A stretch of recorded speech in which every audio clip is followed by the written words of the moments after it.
আর এবার ফের প্রকাশ্যে চলে এলো বিজেপির গোষ্ঠীদ্বন্দ্ব রাজারহাট নিউ টাউনে। সেখানে বিজেপির গোষ্ঠীদ্বন্দ্বের ঘটনা ঘটেছে রাজারহাট নিউ টাউনের চাক পাচুরিয়া সর্দার পাড়ায় বিজেপির দুই গোষ্ঠীর মধ্যে সংঘর্ষের এই ঘটনা ঘটেছে। সেই ছবি এই মুহূর্তে দেখাচ্ছি আপনাদেরকে।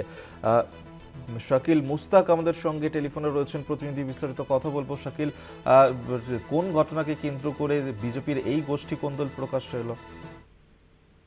দেখো, একদমই রাজারহাট নিউ টাউনের পাথরঘাটা গ্রাম পঞ্চায়েতের অন্তর্গত চকপাচুরিয়া সর্দারপাড়া, সেখানেই কিন্তু বিজেপির দুই গোষ্ঠীর মধ্যে সংঘর্ষ হয়। মূলত পাথরঘাটা ও চাঁদপুর অঞ্চলের বুথ কমিটির জেনারেল সেক্রেটারি কার্তিক সর্দার যখন কর্মীদের নিয়ে নতুন করে বুথ কমিটি গঠন করার আলোচনা করছিল এলাকায়, সেই সময় স্থানীয় একদল বিজেপি কর্মীদের আরো একটি দল কিন্তু ঘটনাস্থলে আসে এবং তাদের দাবি আগে থেকেই বুথ কমিটি ঠিক করা রয়েছে, তাহলে আবার নতুন করে কেন বুথ কমিটির জন্য মিটিং করা হচ্ছে, তাও লুকিয়ে লুকিয়ে করছে, এমনটাই কিন্তু অভিযোগ করছে বিজেপির অপর গোষ্ঠীর ছেলেরা।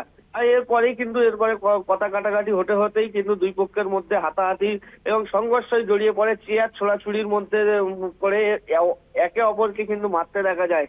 যদিও এই থানায় কোনো অভিযোগ দায়ের এখনো পর্যন্ত টেকনোসিটি থানায় হয়নি, তবে এই বিজেপির এই গোষ্ঠীদ্বন্দ্বে বেশ কিছু কিন্তু অস্বস্তিতে পড়েছে বিজেপির নেতৃত্ব।